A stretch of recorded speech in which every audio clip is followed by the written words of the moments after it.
Yeah, Cuthla here. As per my normal routine that I do when I do a movie review, of course I have to do a game review afterwards, and I figured I might as well stick with the Marvel genre, as I did the Avengers, and I figured I would then go on and do the Marvel MMO, the Marvel Superhero Squad Online. Um, I like it. Here's the trailer. Check it out.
As you can see by the trailer, Marvel Superhero Squad Online is a very kid-friendly game.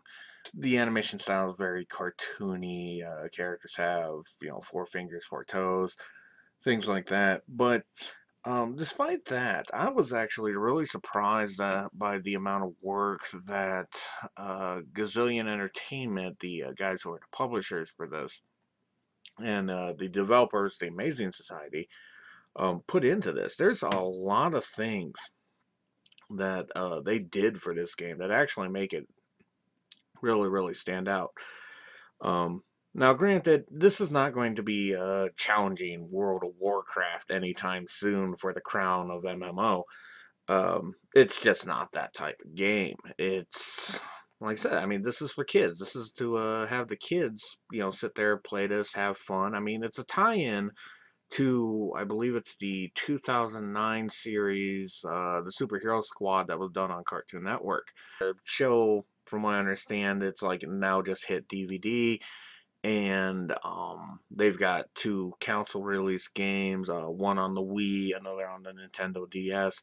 This is just an extension of that. It's now on the MMO front, and it's like I said, I mean, you don't make characters in it. You make a squad, and then you go through, depending on what options you want to do in the game. I mean, you can sit there with the standard account and get the characters going, but you don't need to like go gold on the game, which is when you go gold on the game, that is becoming a junior shield agent. Therefore, you can get access to the shield characters. You don't need to do that. You don't even, I mean, there's not even a game to buy. You just go to the website that it's hosted on. I'll have a link in the description bar down below for you. And you can just make an account. You'll start out as a normal account, and you get 4 members right off the bat, with other ones that, as long as you start doing the daily login bonuses around day 6 or 7, you will start gaining gold, and they have a prize wheel in there that will give you a little bit of gold as well. And you can pick up some of these characters ranging in price on gold, because the two currencies that are in the game mostly are silver and gold. You'll be able to pick up silver characters as you do various activities in the game. The gold characters will take a little bit longer to get up. Some of them are definitely worth it. but the slow rate of speed that you gain gold, because as a normal account, you will probably at most be gaining, after you start gaining your login bonuses, about 25 gold a day, which can make getting even characters that cost 600 gold like a week-long activity in order to just save up to get one, let alone any of the like well over 80 characters available in the game. And like I said, they range from 350 to 1200 gold. It's pretty daunting. That aside, there are a lot of other nice little features that are in the game, and uh, let me show you a couple of them here. Now, combat flows real smoothly in this game. Most of the characters are usually animated to be having, uh, like on average, a 5 to 7 hit combo that they do when in combat, and any type of power attacks, as they're called in the game, that would be associated with them are easy enough to do with just a simple right click. As is seen in here, Red She-Hulk's gamma radiation attack is, I pulled it off several times in here, just because of the fact that it's really handy for her to be using. And even their big attacks, which is the hero up attack, is easy enough to do when the icon shows up on the screen. Just simply mouse over and click on it, and the character will do their hero up attack. Usually, most of the time, it's a big, huge attack, depending on the character.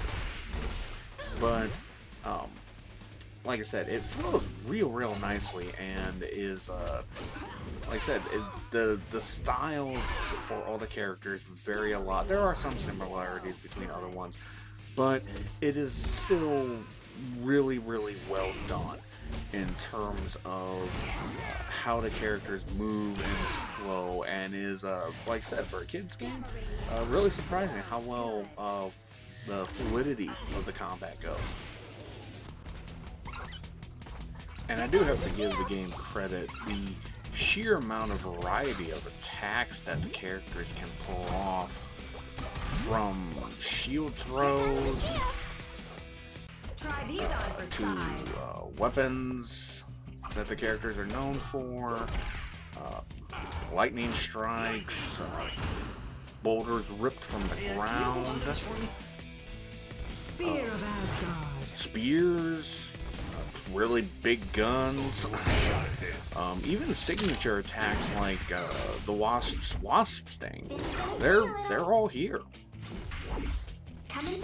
And some of the attacks shown, I could definitely see the characters that are doing them. I could easily see them doing these attacks in the comics, and in Captain America's case, they even have, it's basically, the attack he's doing here is the charging star from the Marvel vs. Capcom games. And like I said, it's like I can see these characters doing these attacks easily. Now, with every game, they do have their drawbacks. Now, with Marvel Superhero Squad Online, the drawback that it has suffered from the most is the fact that it can be really cheap. I mean, it's one thing if, like, you accidentally get caught in, like, an AI trap with, like, a couple of the enemies in the game that can knock you down. But some bosses just whip out the cheap stick and proceed to beat you over the head and shoulders with it. And it's one of the things that, like I said, it's a big drawback for the game. Just because, like I said, I mean, that some of the bosses are willing to actually just, be that cheap. And that's especially true of, like, some of the most powerful bosses, like Onslaught in the game. Yes, they have Onslaught in the game. He's capable of being incredibly cheap to get a quick kill on you, but unfortunately he also has the sheer raw power to one-shot even some of the big heavy hitters in the game, like the Gladiator Hulk, aka the World War Hulk. Which, like, right here just shows, he just one-shotted me, and that was it. I've found Marvel Superhero Squad online to be a lot of fun, and I would hope that so many people would be willing to give it a try. I think you'll have a blast with it, especially if you're a Marvel comic book fan. Like I said, link in the description bar below, and like I said, I hope you enjoy it. Anyhow, I'm Cuthla, and that's my time. Thanks for watching.